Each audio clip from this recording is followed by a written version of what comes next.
میزان ہوئی جس کی مجھے ضرورت تھی۔ میں نے شعبان میں اپنے دوستوں کو پرچے لکھے کہ مجھے 27,000 روپے کی ضرورت ہے، اس میں سے تم کتنا اور کتنے زمانے کے واسطے دے سکتے ہو؟ اس وقت کچھ لینا نہیں ہے، میرے پاس رکھنے کی جگہ نہیں۔ 9 شوال کو یہ قافلہ سہارنپور سے روانہ ہوگا۔ 8 شوال کو آپ کی مودہ رقم لوں گا۔ مجھے صرف اس وقت کے حساب کے واسطے اتنا پختہ معلوم ہو جائے کہ آپ کتنی رقم کتنے دنوں کے واسطے دے سکتے ہیں۔ 3 دن میں جو پرچوں کے جواب ملے ان کی میزان 36,000 تھی۔ میرے پرچے کا مضمون صرف وہ تھا جو اوپر لکھا ہے اور اس میں بھی مالک کے عجائب کرشمۂ قدرت دیکھے۔ میرے ایک مخلص دوست کا ایک گاؤں بڑی دعاؤں کے بعد 30,000 میں انہی ایام میں فروخت ہوا تھا، جس کی فروختگی کا شیرینی بھی وہ مجھے کھلا چکے۔ دوسرے صاحب کا 10,000 میں ایک باغ فروخت ہوا، اس کی شیرینی بھی میں کھا چکا تھا۔ میرے ذہن میں یہ تھا اور اپنے تعلقات کی قوت پر بڑا گھمنڈ تھا اور کوئی تردد بھی نہ تھا کہ سارا نہیں تو معظم حصہ ان دونوں سے وصول ہوگا، مگر دونوں نے زور کی معذرت کی کہ 1 پیسے کی بھی گنجائش نہیں۔ مجھے واقعی بھی ذرا قلق نہ ہوا۔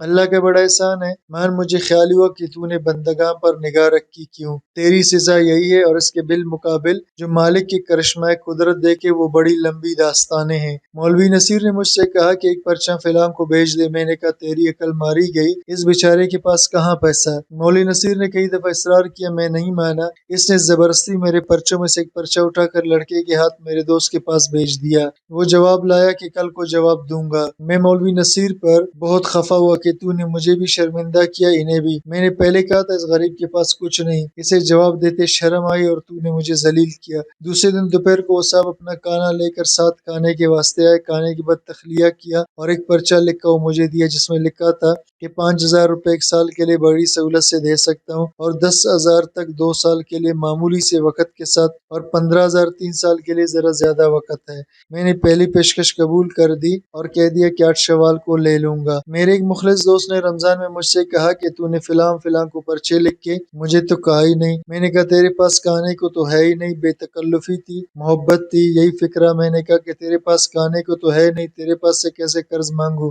اس نے کہا میرے پاس بھی 1,000 روپے سے سب سے مخفی ہیں، میں کل صبح لاؤں گا۔ میں نے کہا ہرگز نہیں، 8 شوال کو، میرے پاس رکھنے کی جگہ نہیں۔ اس نے کہا کہ رمضان میں خرچ کرنے کا بڑا ثواب ہے، میرے سے تو تم اللہ کے واسطے اور پاؤں پکڑ لیے کل ہی کو لے لو، اور رمضان ہے پر اس پر میرے ہی پاس امانت رکھوا دیجیے۔ میں نے کہا شوق سے لے آؤ۔ چنانچہ وہ اگلے دن روز لایا اور پھر میرا قرض کر کے اپنے ساتھ لے گیا۔ اس سلسلے میں اپنے محسن اعظم عالی جناب الحاج میر آل علی صاحب رحمہ اللہ کا بہت ممنون۔ انہوں نے فرمایا اتنی سی بات کے لیے کیا پرچہ بازی کی ضرورت تھی؟ 20-25,000 تو میں اکیلا ہی دے دوں گا، جب تجھے سہولت تو ادا کرتے رہنا۔ میں نے بہت ہی ان کا شکریہ ادا کیا اور بہت دعائیں بھی دی۔ ان سے کچھ نہیں لیا، ان سے کہہ دیا کہ اب تو میری رقم پوری ہو چکی، میں ان سب کا احسان اٹھا چکا، ان میں سے جس کی رقم ادائیگی کا وقت آتا رہے گا آپ سے مانگتا رہوں گا۔ چنانچہ ایسا ہی ہوا۔ اس حج کے متعلق ایک المناک واقعہ یہ ہے کہ میرے حضرت اقدس سیدی و سندی مولانا الحاج حسین احمد مدنی صاحب اپنی اہلیہ کے ساتھ اسی جہاز میں تشریف لے گئے جس میں میری بچی اور مولانا یوسف صاحب، مولانا انعام صاحب تھے۔ حضرت سرونیز سے واپسی پر مجھ سے کئی بار کلک سے فرمایا کہ مجھے جہاز میں بیٹھنے کے بعد معلوم ہوا کہ تیرا بھی کچھ خیال تھا، اگر مجھے واہمہ اور شبہ بھی ہو جاتا تو تجھے زبردستی اپنے ساتھ لے جاتا۔ حضرت مدنی کے کلک پر مجھے بھی بہت کلک ہوا۔ میرے لیے ان سعادت تھی اور میرا پختہ ارادہ تھا، اور رئیس الاحرار صاحب سے وعدہ ہو گیا تھا کہ اس سال ہوائی جہاز سے جا رہے تھے۔ میرا ارادہ یہ تھا کہ ان کے ساتھ چپکے سے ہوائی جہاز سے چلا جاؤں گا، لیکن مقدرات اٹل ہوتے ہیں۔ حضرت اقدس رائے پوری نے ایک شب کے لیے نظام الدین جانے کی اجازت چاہی کہ وہاں کے حالات دیکھتا آؤں۔ حضرت نے یہ کہہ کر اجازت نہ دی کہ میری حالت تو یہ ہو رہی ہے، میں رات کو اگر مر گیا تو میرے جنازے کی نماز کس طرح پڑھا سکے گا؟ یہی وہ زمانہ تھا جس کے متعلق لکھوا چکا کہ میں شام کے دوسرے گھنٹے میں حدیث پاک کا سبق پڑھا کر سیدھا بیٹھ جاتا اور گانگر والی کوٹھی میں سر پڑتا جہاں حضرت رحمۃ اللہ علیہ کا مستقل قیام تھا۔ چونکہ روز جانا ہوتا تھا اور الگ صبح آنا ہوتا تھا، اس زمانے میں لاری والے بھی ہندو مسلمان دونوں ہی رعایت کرتے، بہٹ میں گاڑی نہیں روکتے۔